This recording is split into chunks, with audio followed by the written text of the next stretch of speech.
All right, team. Steve here. I'm here with Will Ryan, gold medalist, badass 470 sailor. And I'm sailing with him, and as I've said, it's amazing. And I'd love to ask his advice about downwind. So he is orchestrating our body movement so much more than any trimmer I've ever sailed with. And he takes little opportunities to soak low and then has us scoot in. And he does it at the opportune time on waves.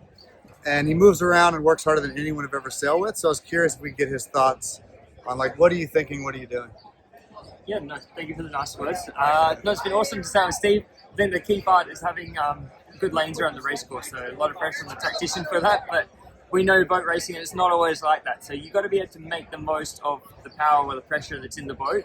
And I think as a trimmer, having some understanding of what the tactician's trying to achieve and how you can make their life tactically a bit easier is a big part of being a good trimmer. So if you can communicate what's available, like how much power you have in the boat or in the sheet, I think that's a good starting point. And on the inverse, when it does get a little bit lighter, being quick to say that so that in advance the boat can respond before another team might be able to respond for that same light spot. And if you're a little lighter here, but it's probably a little bit of height to come here.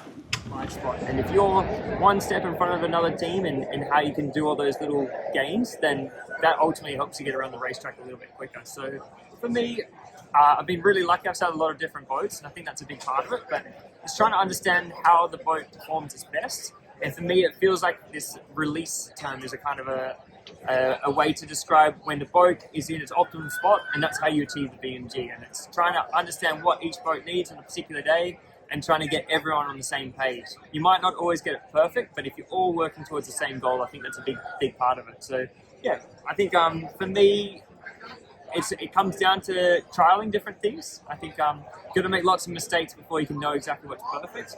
And then as you've done all those mistakes, you can be better and better and better and start putting the time and trying to stay really focused and attentive to it as well. I think we did a long day out on the water today, being hydrated and eating and all those kind of things actually helps you stay on the money and helping those around you, being supportive. It's a team sport, so if you can get the best out of your teammates, ultimately the boat's going to perform better as well.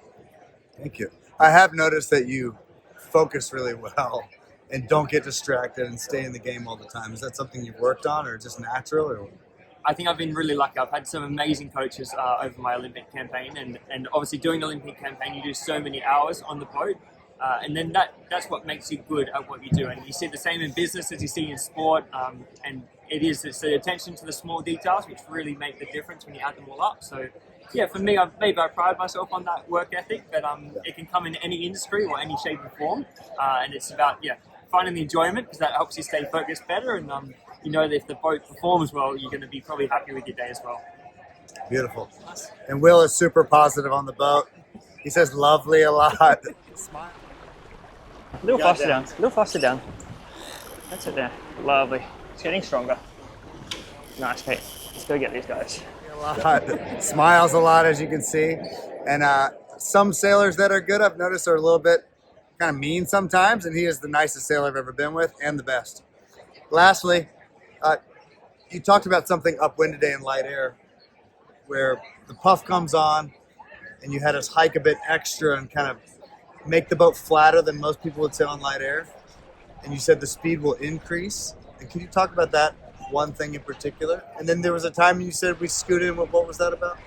Yeah, sure. I'm not sure I can take full credit for this idea. I've been, as I touched on before, I've had this great Olympic coach, Victor Kovalenko, so I better give him a shout out. But he kind of taught us that, like, the sailors are the ones that make the boat slow. That was one of his favorite sayings. So for us as the sailors, it's about trying to help the boat to perform to its best abilities. And I think when you can squeeze all the power that's available out of the sail, that's what's going to help the boat to perform. So, and then vice versa, when it goes lighter, if you don't over squeeze the boat and you kind of give it the chance for it to have a little bit more heel to release the boat, then that's also going to help it to perform. So it comes with experience and time and that same approach of trialing different things, but it also in the same, like we talked about, we talked as a group before about this moment before it happened, and I think that's a big part to then everyone being on the same page, and then it works. If you try to achieve something just on your own, you're only 25% of the team in this case, and it's pretty hard to make a difference. But if you get everyone to buy in a little bit, we can make 60% plus of the difference, and the boat does go that 0.1 knot of a bit faster. That might help you get around the racetrack. Beautiful. Thank you very much. Cheers. Thank you. All right. Cheers, everybody.